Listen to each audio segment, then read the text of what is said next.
ठीक है। आज प्रश्नावली 1.3 प्रश्न पहला क्या है, सिद्ध कीजिए कि कर्णिपाश एक अपरिमेय संख्या है। इसको सिद्ध करना है। तो अपरिमेय संख्या सिद्ध करने से पहले हमने उस दिन बताए थे परिमेय संख्या की परिभाषा। क्या बताए थे? परिमेय संख्या क्या होती है? जिसको हम P/Q के रूप में व्यक्त कर सकते हैं और Q का मान कभी भी 0 के बराबर नहीं होगा। Q does not equal to 0। और परिमेय संख्या होने के लिए दो चीजें होना जरूरी है कि ये जो अंश और जो हर है, अंश और हर, अंश में कौन है? P, हर में कौन है? Q। तो P और Q एक क्या होना चाहिए? परिमेय संख्या होने के लिए P और Q एक सहअभाज्य पूर्णांक होना चाहिए। क्या होना चाहिए? सहअभाज्य पूर्णांक होना चाहिए। और दूसरी कंडीशन क्या है कि Q का मान कभी भी 0 के बराबर नहीं होना चाहिए। और क्या है एक कंडीशन इसमें कि वो तो बाद में आ जाएगा, ठीक है।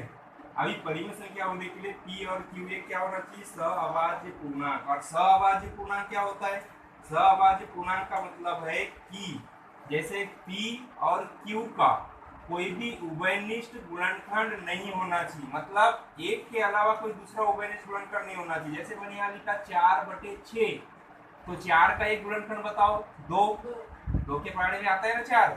6 का एक गुणनखंड बताओ। 2 भी है और 3 भी है। तो ये दोनों का उभयनिष्ठ गुणनखंड कौन हो गया? यहाँ पर 2 हो गया। तो ये परिमेय संख्या नहीं है। तो परिमेय संख्या होने के लिए क्या जरूरी है कि P और Q एक सहअभाज्य पूर्णांक होना चाहिए। और सहअभाज्य पूर्णांक क्या होता है?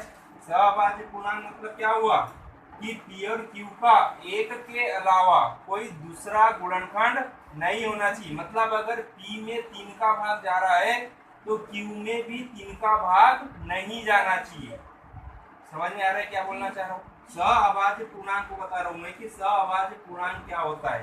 तो सहअभाज्य पूर्णांक क्या होता है कि P और Q का एक के अलावा एक रह सकता है, एक के अलावा दूसरा कोई उभयनिष्ठ गुणनखंड नहीं होना चाहिए। तो क्या होता है? सहअभाज्य पूर्णांक। तो परिमेय संख्या होने के लिए दो कंडीशन है। कौन कौन सी?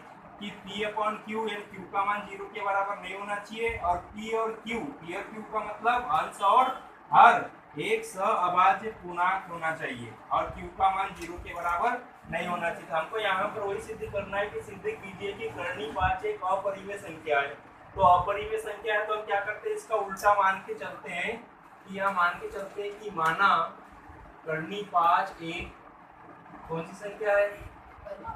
परिमेय संख्या है। परिमेय संख्या है जो कि क्या है? विरोधाभास है। जो कि विरोधाभास है। विरोधाभास है मतलब हमको जो सिद्ध करना है उसका उल्टा मान के चल रहे हैं। अब हमने इसको उल्टा मान के चले तो भैया जब इसको हमने मान के चले कि ये मान के चलो कि मान के चल रही कि ये एक अच्छा आदमी है। तो अच्छा आदमी है तो ये अच्छे आदमी की विशेषता हमने दो विशेषता लिख के रख दी कि अच्छे आदमी की दो विशेषता यहाँ लास्ट में वही वाली विशेषता आना चाहिए।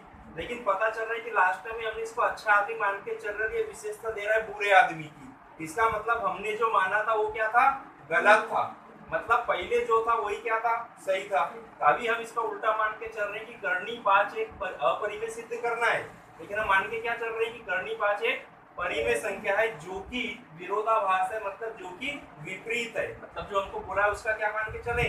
उल्टा मान के चले। तो हमने यहाँ लिख दिया कि जो कि विरोधाभास है। अब हमने लिख लिया कि इसलिए अब क्या हो जाएगा कि कर्णिपाश एक परिमेय संख्या है। इसका मतलब मैं इसको P/Q के रूप में लिख सकता हूँ। लिख सकता हूँ क्या नहीं? या P और Q ज्यादा दिक्कत कर रहा होगा तो इसको हम A/B के रूप में लिख सकते हैं। कि क्यों लिखे इसके बराबर? जब हमने कर्णिपाश को परिमेय संख्या मान ली, इसका मतलब है कि इधर जब परिमेय संख्या माने तो ये परिमेय संख्या के बराबर हो जाएगा क्योंकि A/B क्या है? परिमेय संख्या है। अब यहाँ से क्रॉस मल्टीप्लाई करो, A का गुना 1 से करोगे तो यहाँ बटे कुछ नहीं, मतलब A का गुना इधर A, B का गुना कर्णिपाश से करोगे तो B कर्णिपाश। इसको समीकरण नंबर 1 मान लो। अब इसकी हमको बाद में जरूरत पड़ेगी। आगे क्या कर दो? दोनों पक्षों का वर्ग करने पर, दोनों पक्षों का क्या करने पर? वर्ग करने पर। तो दोनों पक्षों का वर्ग करोगे तो यहाँ A का वर्ग करोगे तो क्या आ जाएगा? A का वर्ग। यहाँ जब वर्ग करोगे तो इसका मतलब दोनों का वर्ग होगा, तो B का भी वर्ग और कर्णिपाश का वर्ग क्या होगा? करनी 5 का वर्ग क्या होगा 5, क्योंकि वर्ग से करनी क्या हो जाएगी कट जाएगी।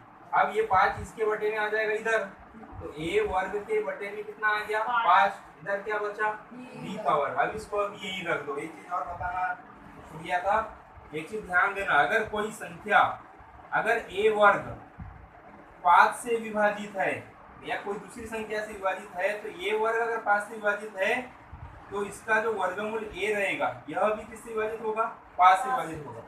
जैसे अगर 25 में 5 का भाग जाता है तो 25 का वर्गमूल कौन होता है 5, तो 5 में भी किसका भाग चले जाएगा 5 का भाग चले जाएगा। मतलब किसी संख्या के वर्ग में अगर किसी संख्या का भाग जा रहा है तो उस संख्या के वर्गमूल में भी उस संख्या का भाग चले जाएगा। मतलब a वर्ग अगर 5 से विभाजित है तो a भी 5 से विभाजित हो जाएगा। अगर मैं बोलता कि b वर्ग अगर 3 से विभाजित है तो b भी 3 से विभाजित हो जाएगा। ठीक है, वैसे यहाँ पर क्या हो रहा है, इसका मतलब क्या है बटे में 5, इसका मतलब क्या है कि a वर्ग किससे विभाजित है 5 से विभाजित है, तो इसका मतलब a भी 5 से विभाजित होगा।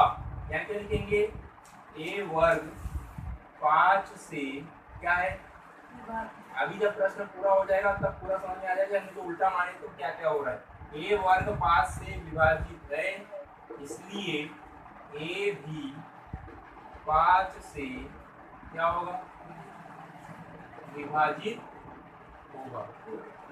a वर्ग 5 से विभाजित है तो a भी 5 से विभाजित हो जाएगा। ये पहली कंडीशन आ गई हमारा a के लिए आ गया। अब उसके बाद हम यहाँ क्या करेंगे b के लिए लाना है इनको, तो a बराबर हम क्या करेंगे, इसके साथ कौन दिख रहा है यहाँ 5 और एक दूसरी राशि मान लेते हैं m, तो a बराबर कितना मान लिए 5 है। इस मान को कहाँ रख दो समीकरण नंबर 1 में, इधर से साफ कर देते हैं।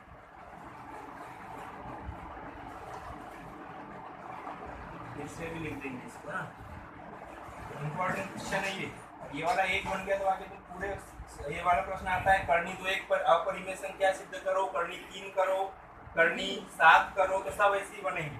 अब इस मान को कहाँ रखो a बराबर 5 है, क्या क्या लिखेंगे समीकरण 1 में a का मान रखने पर समीकरण 1 क्या है a बराबर b करनी 5, a का मान कितना है हमारे पास 5 है, a का मान कितना है 5 है। इधर क्या बचा b, साथ में कौन है करनी 5, दोनों पक्षों का क्या कर दो वर्ग, फिर से स्क्वायर ऑफ बोथ साइड, दोनों पक्षों का क्या करने पर वर्ग करने पर, दोनों पक्षों का वर्ग करोगे तो 5 का वर्ग क्या हो जाएगा 25, साथ में m का भी वर्ग, यहाँ क्या हो जाएगा b का वर्ग, और करनी 5 का वर्ग करोगे तो 5, ये 5 आ जाएगा 25 के बटे में, तो 5 25, यहाँ मात्र क्या बचेगा 5, साथ में क्या बचेगा m का वर्ग, अब इधर क्या बचा b का वर्ग। हमको m वर्ग से कोई मतलब नहीं हो तो हमने माने थे m वर्ग बराबर इधर कौन बचा है b का वर्ग, बटे में कौन आएगा 5। इसका मतलब क्या है कि जैसे उसी के जैसे b वर्ग 5 से विभाजित है तो b भी 5 से विभाजित होगा। क्या लिखेंगे b वर्ग 5 से क्या है विभाजित है, विभाजित है तो b भी 5 से विभाजित। अब देखो हमने जो शुरू में कंडीशन बताई थी परिमेय संख्या क्या मानी a बटे b, अब a और b परिमेय संख्या माने तो इसके लिए क्या कंडीशन बताई थी कि a और b क्या होना चाहिए सहभाज्य होना चाहिए। मतलब ये दोनों कोई भी एक ही संख्या से भाग में नहीं जाना चाहिए। यहाँ a में देखो किसका भाग जा रहा है 5 का, यहाँ b में किसका भाग जा रहा है 5 का, दोनों में एक ही संख्या का भाग जा रहा है कि नहीं, जबकि एक ही संख्या उभयनिष्ठ रहना था वो क्या थी एक मात्र कॉमन रह सकता था, लेकिन यहाँ एक के अलावा कौन आ गया 5 आ गया। मैंने क्या बताया था कि परिमेय संख्या होने के लिए जो अंश बटे हर है ये क्या होना चाहिए सहअभाज्य पूर्णांक होना चाहिए। हम लिखेंगे ये जो माने यहाँ पर लिख देंगे कि a b सहअभाज्य क्या है पूर्णांक और b does not equal to 0। ये कंडीशन है हमारी काय के लिए परिमेय संख्या के लिए। अब ये बोल रहा है कि a और b सहभाज्य पूर्णांक होना चाहिए और b का मान 0 के बराबर नहीं होना चाहिए। तो सहभाज्य पूर्णांक समझ में आया था। सहभाज्य पूर्णांक क्या बताए थे कि ए और बी जो है एक के अलावा बाकी किसी दूसरे से एक ही नंबर से दोनों डिवाइड नहीं हो सकते। लेकिन यहाँ देखने को क्या मिल रहा है कि ए में भी किसका भाग जा रहा है 5 का, बी में भी किसका भाग जा रहा है 5 का, दोनों तो एक ही नंबर से जा रहे हैं ना। मतलब इसने कंडीशन यहाँ हमारी फेल हो गई। ये सहभाज्य पूर्णांक होना चाहिए, यहाँ क्या सहभाज्य पूर्णांक है क्या, नहीं है। मतलब क्या हुआ कि हमने जो माना था वो गलत है। मतलब हमारी मान्यता क्या है, गलत है। हमने क्या मान के चले, हमने मान के चला था कि कर्णी 5 एक परिमेय संख्या है। जब ये परिमेय संख्या मान के चले तो हमको लास्ट में इसकी वाली कंडीशन यहाँ आना था। लेकिन क्या इसकी कंडीशन आई कि यहाँ पर नहीं आई। ये तो बोल रहे हैं हमने परिमेय संख्या माने, सब हल करे, हल करने के बाद में पता चल रहा है कि जो हमारी कंडीशन होना चाहिए वो कंडीशन को ये फॉलो नहीं कर रहा है, क्योंकि ये ए में भी 5 का भाग जा रहा है और बी में भी 5 का भाग जा रहा है। तो ये सहअभाज्य पूर्णांक नहीं है। अब हमें क्या लिखेंगे, बस आंसर ही आ गया। हम क्या लिखेंगे, ए और बी सहअभाज्य पूर्णांक नहीं है, क्योंकि ए में भी 5, ए भी 5 से विभाजित है और बी भी 5 से विभाजित है। इसलिए हमारी मान्यता गलत है। हमारी मान्यता क्या थी, हमारी मान्यता थी कि कर्णी 5 एक परिमेय संख्या है, अतः हमारी मान्यता गलत है। इसलिए पहले जो था, पहले क्या था कि कर्णी 5 एक अपरिमेय संख्या है, यही सही है। ये इस प्रकार से सिद्ध करना है। मतलब उल्टा हमने उसको मान के चले, लास्ट में उसकी कंडीशन नहीं आई, और कंडीशन नहीं आई इसका मतलब ये हुआ कि हमको जो शुरू में जो था वही उसका क्या था, सही था। हमने जो माने थे वो क्या है, गलत है। मतलब हमारी मान्यता क्या हो गई, गलत हो गई। लास्ट में हम यहाँ लिखेंगे, ठीक है सर, स्टॉप कर दो।